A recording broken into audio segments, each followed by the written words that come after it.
नमस्कार। प्रसंगस में आप सभी का स्वागत है। प्रसंगस में आज आंग्ल नववर्ष अंग्रेजी नए साल की आप सभी को बधाई। आप सहपरिवार, समाज के साथ में, प्रदेश के साथ में, देश के साथ में हमेशा आगे ही आगे अग्रसित होते रहें। अपने परिवार में स्वस्थ रहें, मस्त रहें और जिस प्रकार से आपका पिछला वर्ष बीता है उससे भी बहुत अच्छा आने वाला वर्ष आपके लिए शुभ हो, मंगलमय हो। इसी शुभकामनाओं के साथ में आपको आंग्ल नववर्ष की शुभकामनाएं, बधाइयाँ।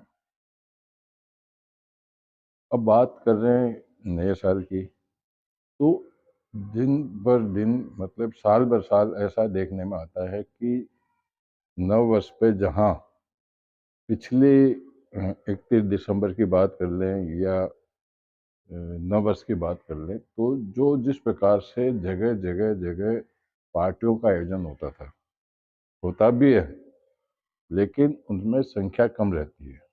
उनमें ग्रुपों की संख्या कम रहती है। सोसाइटी में हो जाता है, कॉलोनी में हो जाता है, क्लब में हो जाते हैं। लेकिन यह देखने में आया है कि धीरे धीरे नववर्ष पर और नव वर्ष की पूर्व संध्या पर काफ़ी धार्मिक प्रवृत्ति भी बढ़ती जा रही है। धार्मिक प्रवृत्ति की बात करें तो कल और आज में लगभग मैं समझता हूँ कि हजारों स्थानों पर पोष बड़े का कार्यक्रम हुआ, जहाँ शाम को पोष, दिन में पोष बड़े वितरित हुए, रात को कढ़ाई का दूध वितरित हुआ। इसके साथ साथ भी बड़ी बड़ी विशाल भजन संध्या भी हुई। आपको यह पता भी होगा, न पता हो तो मैं बता देता हूँ कि कल रात को शीत लहर होने के बावजूद भी जहाँ जहाँ भजन संध्या का आयोजन किया गया, वहाँ भक्तों की, श्रद्धालुओं की जबरदस्त भीड़ थी। यानी कि भगवान के प्रति श्रद्धा जबरदस्त थी। जब श्रद्धा की बात कर रहे हैं, आज नव वर्ष पर और कल पूर्व संध्या पर जितने भी देश के प्रमुख मंदिर हैं, देवालय हैं, चाहे आप बनारस की बात कर लें, चाहे उज्जैन में महाकालेश्वर की बात कर लें, ओंकारेश्वर की बात कर लें, सोमनाथ की बात कर लें और अयोध्या की भी बात कर लें, मतलब और आप गुवाहाटी की बात कर लीजिए, छत्तीसगढ़ की बात कर लीजिए, राजस्थान की बात कर लीजिए, श्रीनाथ जी की बात कर लीजिए, सांवलिया सेठ की बात कर लीजिए, सालासर बालाजी की बात कर लीजिए, मेहंदीपुर बालाजी की बात कर लीजिए। वहाँ श्रद्धा के भी विपरीत, मतलब श्रद्धा के विपरीत मतलब हजारों की संख्या पे मतलब श्रद्धालु पहुंचे। बताया जाता है कि अकेले अयोध्या में लगभग 20 लाख लोग पहुंचे दर्शन करने के लिए। लेकिन मैंने एक चैनल पे देखा था, जहां चैनल वालों ने लाइव किया था, उसमें जितने भी श्रद्धालु थे वो कह रहे थे हम तो बहुत आसानी से दर्शन करके निकल रहे हैं, हमको ऐसा लग ही नहीं रहा है कि कोई घंटे भर की लाइन लगेगी। तो कुल मिलाकर मेरे कहने का मतलब है कि धार्मिक जो भावनाएं हैं बहुत काफ़ी जागृत हुई है, विशेष करके युवाओं में भी। युवाओं में भी इस प्रकार से धार्मिक आस्थाएं काफ़ी जागृत हुई है। मेरे एक मित्र हैं जो कल चित्तौड़ गए थे यहाँ से, और उन जेपी उपाध्याय, वो उन्होंने कहा कि भाई साहब मैं चित्तौड़ तो आ गया हूँ, लेकिन बता रहे हैं कि वहाँ तो लाखों की संख्या में चित्तौड़ के पास में मंडपिया में, वहाँ मंडपिया में दर्शन करने के लिए, मंडपिया में सांवरिया सेठ के दर्शन करने के लिए बताया जाता है कि 5-5 6-6 घंटे लग रहे हैं। तो मैंने कहा ऐसा नहीं है, वहाँ आप दर्शन करने जाओ, आपको मात्र 1.5 से 2 घंटे में वहाँ पहुँचने की। अब मंदिर में तो आप जो अभी गए होंगे, मंदिर बनने के बाद में मंदिर में अभी भी काम चल रहा है, वहाँ लाइन लगने का तो सिस्टम है, पर लाइन लगने का ये मतलब नहीं कि आप लाइन में खड़े हैं, आप बराबर लगातार अग्रसित होते जा रहे हैं, चलते जा रहे हैं, और चाहे कितनी भी भीड़ हो, घंटे 1.5 घंटे में आप वहाँ आराम से दर्शन कर सकते हैं। वो भी पहुँच गए। अब बात करते हैं नेताओं की।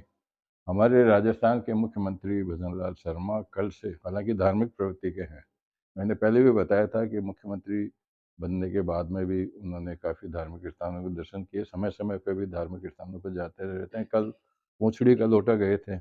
उसके बाद में भरतपुर और आसपास के धार्मिक क्षेत्रों में उन्होंने दर्शन किए। इतना ही नहीं, अर्जुन राम मेघवाल जो है केंद्रीय मंत्री, वो अर्जुन राम मेघवाल भी आज धार्मिक स्थान पर पहुंचे। गजेंद्र सिंह शेखावत पहुंचे सिद्धि विनायक के दर्शन करने के लिए बॉम्बे गए सपत्नीक।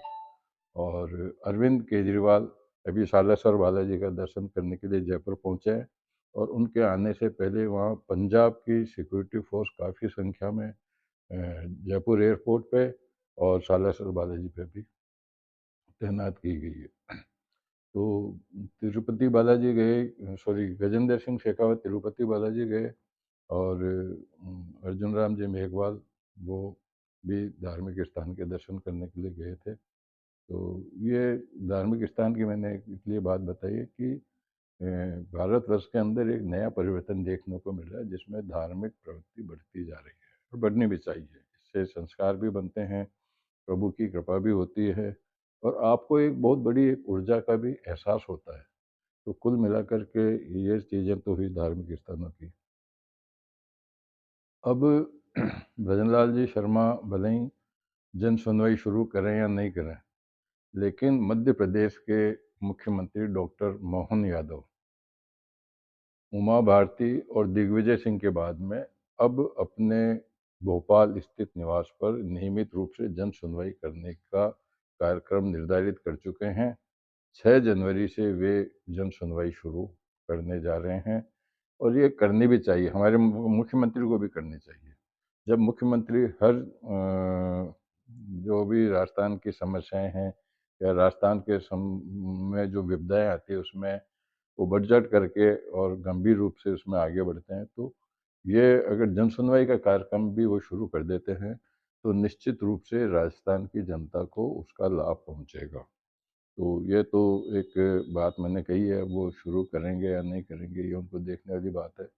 फिलहाल तो उनका जो पूरा फोकस है, जहाँ तक मैं समझता हूँ, राजस्थान के मंत्रिमंडल के पुनर्गठन को लेकर के है, बोर्डों में निगमों में नियुक्ति को लेकर के है। खैर, ये सब राजनीतिक बातें हैं, राजनीतिक बातों में किस चीज़ को कौन नेता प्राथमिकता देता है ये देखने वाली बात है। लेकिन कुल मिलाकर के यह ज़रूर कहा जा सकता है कि अब धीरे धीरे राजनीति में भी कुछ परिवर्तन भी देखने को मिल रहा है। तो यही आज के कुछ प्रमुख प्रसंग की बातें थी जो मैंने आपके सामने शेयर की है। कल फिर नए प्रसंग के साथ में आपके सामने उपस्थित होऊंगा। तब तक के लिए नमस्कार। आपको एक बार पुनः नव वर्ष की शुभकामनाएं, बधाइयाँ। जय हिंद, जय सिया राम।